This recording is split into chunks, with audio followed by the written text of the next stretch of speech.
Page number 13 അഞ്ചാമത്തെ കണക്ക്. ചോദ്യം: ചിത്രത്തിലെ ABCD എന്ന ചതുർഭുജത്തിൽ AB സമം AD, CB സമം CD. ചതുർഭുജത്തിലെ കോണുകൾ എല്ലാം കണക്കാക്കുക. അപ്പോൾ ചതുർഭുജം ABCD അതിൽ AB സമം AD എന്ന് കൊടുത്തിട്ടുണ്ട്. ABക്ക് തുല്യമാണ് AD. അതായത് ഈ രണ്ട് രേഖകളും തുല്യമാണ്. പിന്നെ CB സമം CD, CBക്ക് തുല്യമാണ് CD എന്ന് കൊടുത്തിട്ടുണ്ട്. അപ്പോൾ ഈ ചതുർഭുജം രണ്ട് ത്രികോണങ്ങളായിട്ടാണ് നമ്മൾ കാണുന്നത്. ACD എന്ന ഒരു ത്രികോണമുണ്ട്, അതുപോലെ തന്നെ ACB എന്ന ഒരു ത്രികോണമുണ്ട്. അങ്ങനെ രണ്ട് ത്രികോണങ്ങളുണ്ട്. ചതുർഭുജത്തിലെ എല്ലാ കോണുകളും കണക്കാക്കുക എന്നാണ് പറഞ്ഞിരിക്കുന്നത്.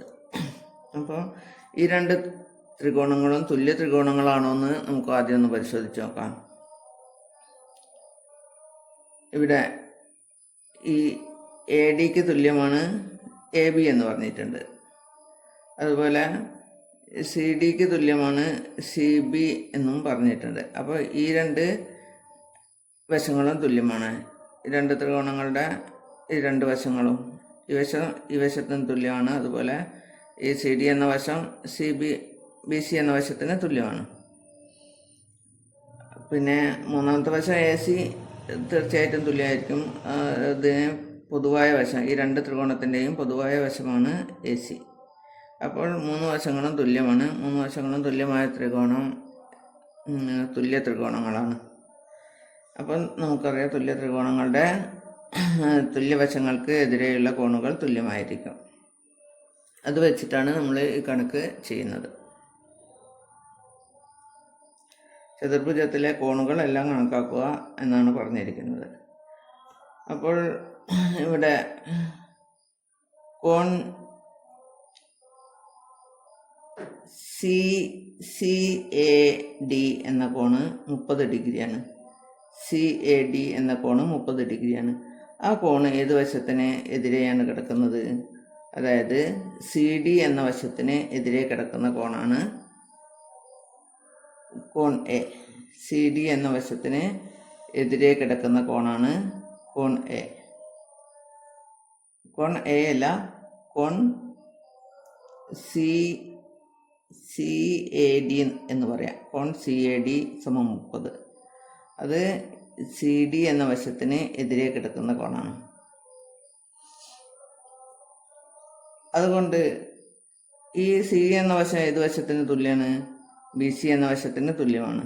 അതുകൊണ്ട് കോൺ CAB എത്രയായിരിക്കും? കോൺ CAB 30 ആയിരിക്കും. കാരണം തുല്യവശങ്ങൾക്കെതിരെയുള്ള കോണുകൾ തുല്യമാണ്.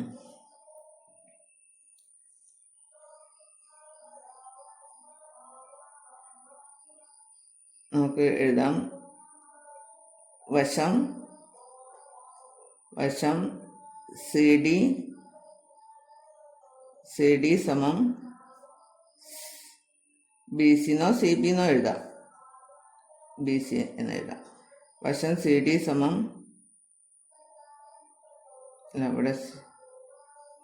ഇവിടെ കൊടുത്തിട്ടുണ്ടല്ലോ, CB സമം CD എന്ന് കൊടുത്തിട്ടുണ്ട്. നമുക്കത് തന്നെ എഴുതാം.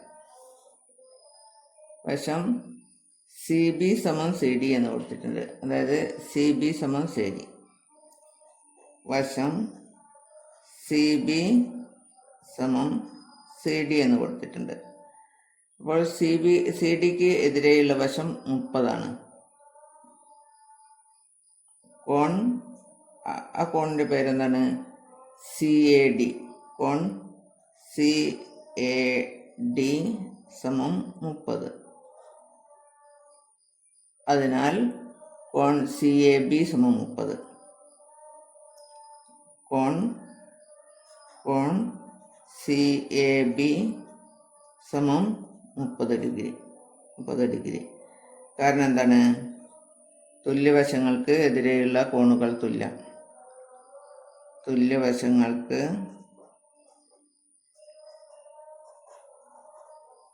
എതിരെയുള്ള കോണുകൾ തുല്യം. എതിരെയുള്ള കോണുകൾ തുല്യം.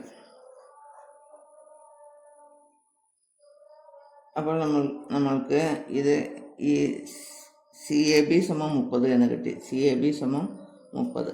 അത് നമുക്ക് ഇവിടെ എഴുതി വെക്കാം. CAB = 30 degree. പിന്നീട് പറഞ്ഞിരിക്കുന്നത് AB = AD എന്ന് പറഞ്ഞിട്ടുണ്ട്. AB = AD. വശം AB = AD. വശം AB = AD എന്ന് കൊടുത്തിട്ടുണ്ട്. അപ്പോൾ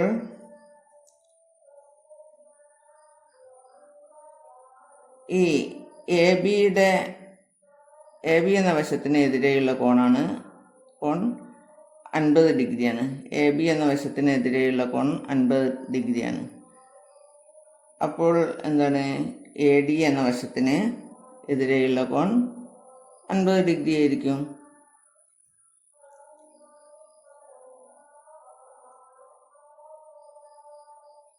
ഈ AB എന്ന വശത്തിന് എതിരെയുള്ള കോണിന് എന്താ പേര് പറയാ? ACB എന്ന് പറയാം. ACB കോൺ ACB = 50 ഡിഗ്രി. അതുകൊണ്ട് ഈ AD എന്ന വശത്തിന് എതിരെയുള്ള കോൺ ACD. കോൺ ACD = 50 ഡിഗ്രി. അതായത് ഈ വശത്തിന് എതിരെയുള്ള കോണ് 50 ഡിഗ്രി ആകുമ്പം അത് തുല്യവശമായ ഈ ADക്ക് എതിരെയുള്ള കോണും 50 ഡിഗ്രി ആയിരിക്കും. നമുക്കിവിടെ 50 ഡിഗ്രി എന്ന് എഴുതാം.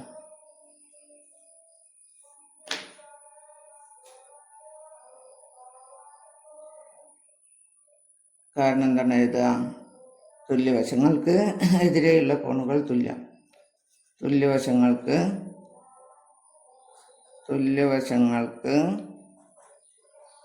എതിരെയുള്ള കോണുകൾ തുല്യം.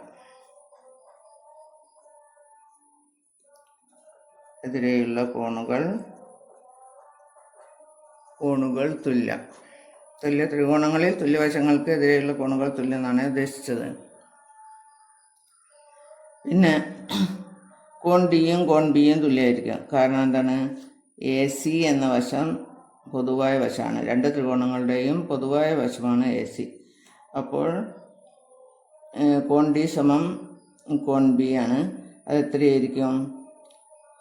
ഒരു ത്രികോണങ്ങളുടെ കോണുകളുടെ തുക 180 ആണ്. അപ്പോൾ ഇത് രണ്ടും കൂട്ടിയാൽ 50ഉം 30ഉം 80 ആണ്. അപ്പോൾ ഈ വശത്തിന് ഈ കോൺ എത്രയായിരിക്കും? ഇത് 100 ആയിരിക്കും. അപ്പോൾ ഇതും 100 ആയിരിക്കും. 50ഉം 30ഉം 100ഉം കൂടെ ചേരുമ്പോൾ 180 ആകുക. അല്ലെങ്കിൽ ഈ വശത്തിന് എതിരെയുള്ള കോൺ 100 ആകുമ്പോൾ ഈ വശത്തിന് ഇവിടെ എതിരെയുള്ള കോൺ 100 ആയിരിക്കും. അപ്പോൾ നമുക്ക് എന്ത് എഴുതാം? കോൺ D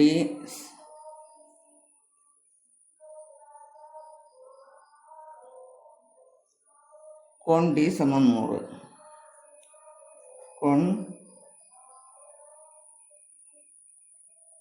കോൺ D എന്ന് എഴുതണ്ട, നമ്മൾ നേരത്തെ എഴുതിയ പോലെ തന്നെ എഴുതാം. കോൺ ADC = 100. കോൺ ADC = 100 ഡിഗ്രി. കോൺ ABC = 100 ഡിഗ്രി. കോൺ ABC = 100 ഡിഗ്രി. കാരണം എന്ത് എഴുതാം? രണ്ട് കാരണങ്ങൾ എഴുതുകയാണെങ്കിൽ ഒരു ത്രികോണത്തിൻ്റെ കോണുകളുടെ അളവുകളുടെ തുക 180 എന്ന് എഴുതാം. അല്ലെങ്കിൽ എന്തെഴുതാം? പൊതുവായ വശം AC, രണ്ട് ത്രികോണങ്ങളുടെയും പൊതുവായ വശം ACക്ക് എതിരെയുള്ള കോണുകൾ തുല്യം.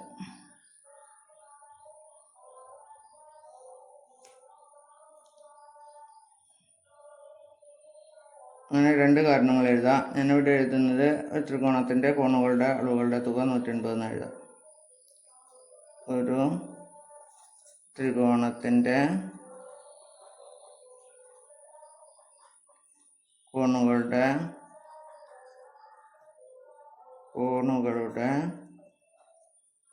അളവുകളുടെ തുക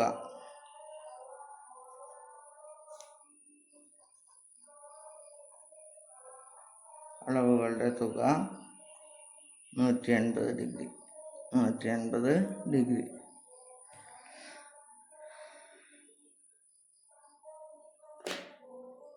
അടുത്ത ഭാഗം അടുത്ത ക്ലാസ്സിൽ.